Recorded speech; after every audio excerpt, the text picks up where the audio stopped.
বিএনপির আওয়ামী লীগ বিষয়ক সম্পাদক যারা রয়েছেন তাদের মধ্যে অন্যতম রুমিন ফারহানা, হাসিনার প্রতি তাদের যে আন্তরিকতা, তাহলে হাসিনা যেখানে আছে তাদেরকেও সেখানে চলে যেতে হবে।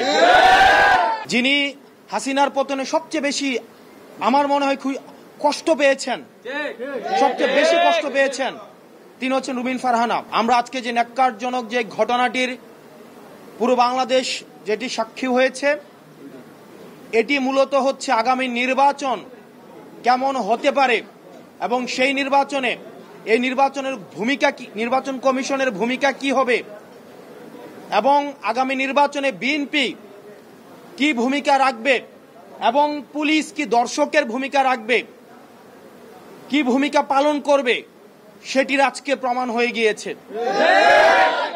আপনারা দেখেছেন কিভাবে বিএনপির একজন নেত্রী বলছেন আমরা চাইলে এখানে গুন্ডা নিয়ে আসতে পারতাম, অর্থাৎ গুন্ডার পৃষ্ঠপোষকতা উনারা দিয়ে আসছেন।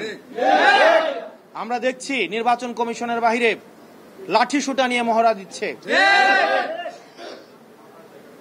নির্বাচন কমিশন, প্রধান নির্বাচন কমিশনের অফিসের যদি এই অবস্থা হয়, সারা বাংলাদেশে এই বিএনপির যারা রয়েছে এই গুন্ডাদের পৃষ্ঠপোষকতা দিচ্ছে, তারা কিভাবে ভোট কেন্দ্র দখল করবে সেটির আজকে হচ্ছে টেস্ট ম্যাচ হয়ে গিয়েছে।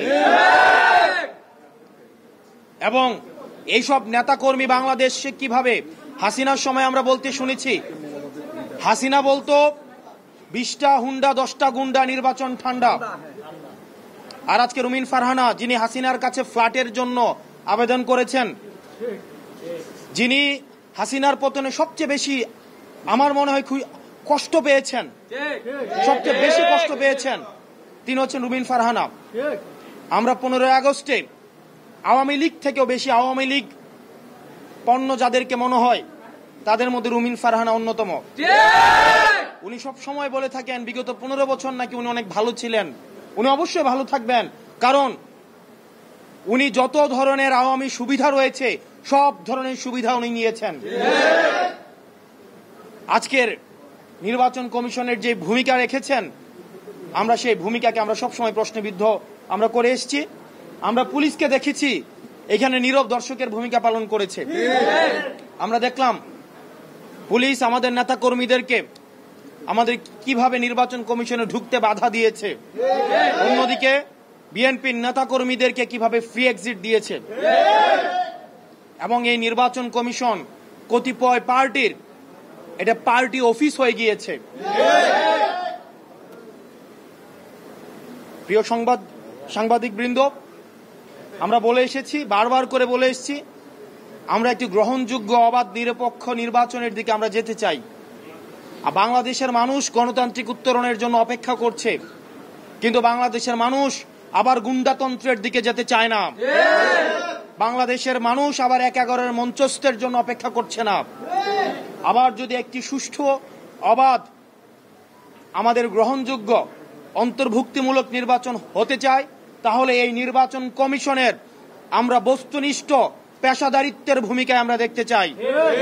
এভাবে নির্বাচন কমিশন যেভাবে দলকানা একটি দলের প্রতি, একটি দলের এজেন্ডা বাস্তবায়নে যেভাবে নির্লজ্জের মতো কাজ করছে, সেটি আমাদের যে নির্বাচন মুখী আমরা হচ্ছি সেটির অন্তরায় বলে আমরা মনে করছি।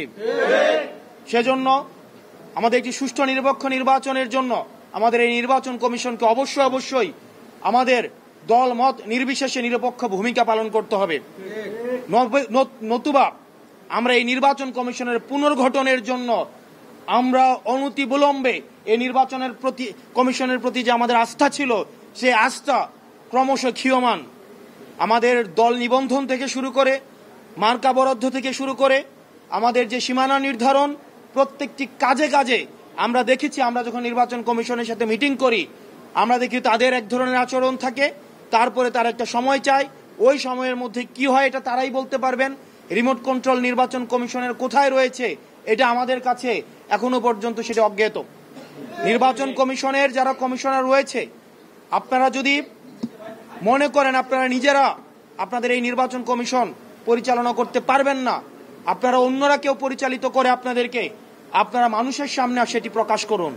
না হয় নিকট অতীতে আমরা নুরুল হুদা কমিশনকে আমরা দেখেছি, তার পরিণতি আমরা দেখেছি। বাংলাদেশের মানুষ আবার কোনো মঞ্চস্থ নির্বাচনের দিকে যেতে চায় না। এবং বিএনপির আওয়ামী বিষয়ক সম্পাদক রয়েছেন অনেকেই, যারা আওয়ামী লীগ থেকে বেশি আওয়ামী লীগ। বিএনপির আওয়ামী লীগ বিষয়ক সম্পাদক যারা রয়েছেন তাদের মধ্যে অন্যতম রুমিন ফারহানা, আওয়ামী লীগের সুবিধাভোগী, আওয়ামী লীগের ফ্ল্যাটভোগী, এবং যারা গুন্ডা দিয়ে নির্বাচন কমিশনকে ঠান্ডা করে দিতে চায়, যারা একটা প্রেসক্রিপটিভ ইলেকশনের দিকে আবার যেতে চায়। আমরা এই বিএনপির আওয়ামী বিষয়ক সম্পাদকদেরকে বলবো, আপনারা জনগণের পালসকে বুঝুন, 24 পরবর্তী জনগণের পালসকে বুঝুন, নতুবা আবার বাংলাদেশ সংকটের দিকে যাবে। এবং তাদের কারণেই আমরা বিশ্বাস করতে চাই বিএনপি এখনো পর্যন্ত গুন্ডাতন্ত্র, তারা যেই বিএনপির এই ফজলু সাহেব, উনাকে এখনো পর্যন্ত আমরা সম্বোধন করছি, সম্মান দেখাচ্ছি, কিন্তু উনি যে ধরনের বক্তব্য দিচ্ছেন এবং রুমিন ফারহানা যে ধরনের বক্তব্য দিচ্ছেন, যে ধরনের কার্যক্রম পরিচালনা করছেন, আমরা ধরে নিব এগুলো হচ্ছে বিএনপির হাই কমান্ডের ইনস্ট্রাকশন। এবং আজকের নির্বাচন কমিশনে যেই ঘটনাটি ঘটেছে সেই বিষয়ে বিএনপি কি অবস্থান নেয় সেটির প্রতি আমরা নজর রাখব। এবং পুলিশ ভাইরা যারা রয়েছেন, আমরা আপনাদের প্রতি আবেদন জানাবো, আপনারা দয়া করে ক্ষমতামুখী হওয়ার কোনো প্রয়োজন নাই। আপনারা দেখেছেন নির্বাচনের আগের রাতে যে ওসিরা, যে এসপিরা, যে পুলিশরা টাকা খেয়ে নির্বাচন করে দিয়েছে, আমিরামির নির্বাচন করে দিয়েছে, তাদের আজকে পরিণতি কি হয়েছে। আপনারা জনগণের পক্ষে থাকেন, জনগণ আপনাদেরকে বাঁচাবে। কোন রাজনৈতিক দল আপনাদেরকে শেল্টার দিতে পারবে না। যদি জনগণ আপনাদের পাশে থাকে তাহলে এই হুন্ডা গুন্ডার রাজনীতি বাংলাদেশে আর পুনর্স্থাপিত হবে না। আমরা এই গুন্ডার রাজনীতি আমরা ভারতে পাঠিয়ে দিয়েছি। এখন এই রুমিন ফারহানারা যদি সেটি আবার বাংলাদেশে রিহ্যাবিলিটেট করতে চায়, তাহলে হাসিনার প্রতি তাদের যে আন্তরিকতা, তাহলে হাসিনা যেখানে আছে তাদেরকেও সেখানে চলে যেতে হবে। প্রিয় সাংবাদিক ভাইয়েরা, আমরা এই নির্বাচন কমিশনের বস্তুনিষ্ঠ আচরণ দেখতে চাই। না হয় এই নির্বাচন কমিশন পুনর্গঠনের জন্য এই নির্বাচন কমিশনের আমাদের যে পিক অ্যান্ড চুজ পদ্ধতিতে নির্বাচন কমিশন গঠিত হয়েছে, এই নির্বাচন কমিশনে বিভিন্ন পক্ষের লোক রয়েছে। একজন হচ্ছে বিএনপি পন্থী, কেউ হচ্ছে অন্যপন্থী, কেউ হচ্ছে ডানপন্থী, কেউ বামপন্থী। এই যে পন্থী, আমরা চেয়েছিলাম বাংলাদেশপন্থী নির্বাচন কমিশন। আমরা এই নির্বাচন কমিশনের যে ধরনের অ্যানোমালিজ রয়েছে আমরা খুব শীঘ্রই আপনাদের সামনে উপস্থাপন করব। এবং বাংলাদেশের এনসিপির নেতাকর্মী, আপনারা প্রত্যন্ত এলাকায়, আপনারা প্রান্তিক জনপদে যারা রয়েছেন, সারা দেশের এনসিপির নেতাকর্মীদের প্রতি বিএনপির যে বিমাতা সুলভ আচরণ, সেটির আজকে একটি সিগন্যাল আপনারা পেয়ে গেলেন। আপনাদেরকে সুগঠিত হতে হবে এবং বিএনপির এই যে আগ্রাসী যে মনোভাব রয়েছে, গুন্ডাতন্ত্রের যে মনোভাব রয়েছে, গুন্ডাদের তুষণ এবং পোষণের যে মনোভাব রয়েছে, সেটি থেকে যদি সংস্কার না করে তাহলে তাদের গণপ্রতিরোধের মুখোমুখি হতে হবে।